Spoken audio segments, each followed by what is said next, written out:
Have you ever felt like you're waiting for a miracle? Like you're in a situation that seems impossible, with no way out? Well, today's story is all about a miracle that changed the course of a nation. A story that begins with a couple's deepest unspoken prayer. Let's travel back in time to the ancient land of Israel, to a small town called Zorah. Here lived a man named Manoah from the tribe of Dan. He and his wife were good people, but they carried a heavy sadness in their hearts. They had no children. In their culture, this was seen as a profound sorrow, a void in their lives that seemed impossible to fill. They likely prayed year after year, hoping for a child to complete their family, but the cradle remained empty. Little did they know, their personal struggle was about to become the backdrop for a divine intervention that would ripple through history. One ordinary day, as Manoah's wife went about her duties, something extraordinary happened. A figure appeared before her. This wasn't just any man. There was an aura about him, a sense of authority and otherworldliness. It was an angel of the Lord. Imagine her shock, her awe, maybe even a little fear. The angel spoke, and his words were the answer to her lifelong prayer, but they were also so much more. He said to her, "Though you have been unable to have children, you will become pregnant and give birth to a son." Can you imagine the flood of emotions? Joy, disbelief, overwhelming gratitude. But the angel's message didn't stop there.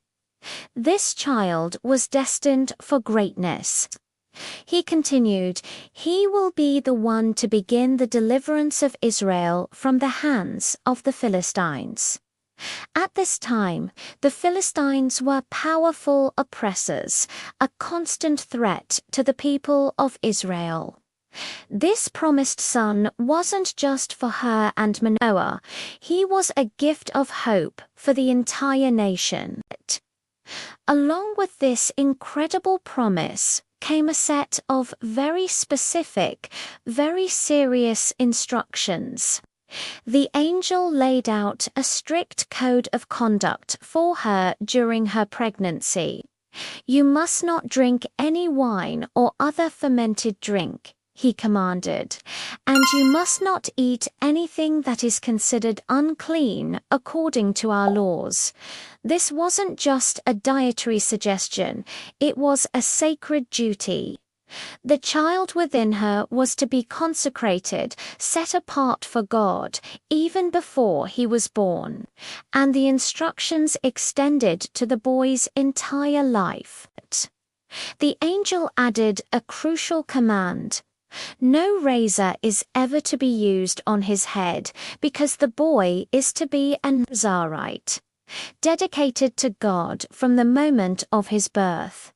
A Nazarite was someone who had taken a special vow of devotion to God. This vow typically included abstaining from wine, avoiding contact with the dead, and, most visibly, not cutting their hair. For this boy, the vow wasn't a choice he would make as an adult. It was his destiny from the very beginning. His uncut hair would be a lifelong outward sign of his unique calling and the source of a special blessing. Overwhelmed but filled with a new miraculous hope, the woman rushed to find her husband Manoah. Manoah, she must have cried, her voice trembling with excitement and awe. She recounted the entire experience, the man of God, his angelic appearance, the impossible promise of a son, and the strict rules they had to follow. Manoah was astounded. He listened intently, his heart pounding. A son, a deliverer for Israel. It was almost too much to comprehend, but Manoah was a thoughtful man. He wanted to be sure. He wanted to understand everything perfectly. This was too important to leave any room for error. So he prayed. He spoke directly to God, saying, "Pardon your servant, Lord. I beg you, let the man of God you sent to us come again to teach us how to raise the boy who is to be born." It was a humble, earnest prayer. He wasn't doubting the message, but he desperately wanted to get it right. He felt the immense weight of responsibility for raising this chosen child. God heard Manoah's prayer. Sometime later, as his wife was out in the fields alone again, the angel reappeared. She didn't hesitate. She ran as fast as she could to get her husband. "He's here," she exclaimed, breathless. "The man who appeared to me the other day is back." Manoah hurried with her to the spot. Standing before the angel, he asked directly, "Are you the man who spoke to my wife?" The angel replied simply, "I am." Manoah, needing to hear it for himself, asked, "When your words are fulfilled, what is to be the rule for the boy's life and work?" He needed to be absolutely certain about the instructions. The angel patiently repeated the commands he had given to the woman. He reiterated the prohibitions. "Your wife must not eat anything that comes from the grapevine, not drink any wine or other fermented drink, and not eat anything unclean. She must do everything I have commanded her." The message was consistent, clear, and absolute. The responsibility was great, but the path was laid out for them. Manoah, filled with gratitude and a deep sense of hospitality, wanted to honor this divine messenger. He said to the angel, "We would like you to stay until we can prepare a young goat for you." It was a gesture of respect and thanks. But the angel's response once again highlighted his divine nature. "Even if I stay," he said, "I will not eat any of your food. But if you prepare a burnt offering, offer it to the Lord." It was in this moment that Manoah realized he didn't even know the messenger's name. "What is your name?" he asked, "so that we may honor you when your word comes true." The angel's reply was mysterious and awe-inspiring. "Why do you ask my name? It is beyond understanding." Or, as some translations say, "It is wonderful." He was not a mortal being to be named and known in a human way. He was a messenger from the very throne of God. So Manoah did as he was instructed. He took a young goat and a grain offering and prepared a sacrifice to the Lord on a large rock that served as an altar. As he and his wife watched, something truly miraculous happened. As the flames from the sacrifice leaped up from the altar toward the heavens, the angel of the Lord ascended in the flame. He was gone, returned to the divine realm from which he came. Seeing this undeniable display of divine power, Manoah and his wife fell with their faces to the ground. There was no longer any doubt. They hadn't just spoken to a prophet or a man of God.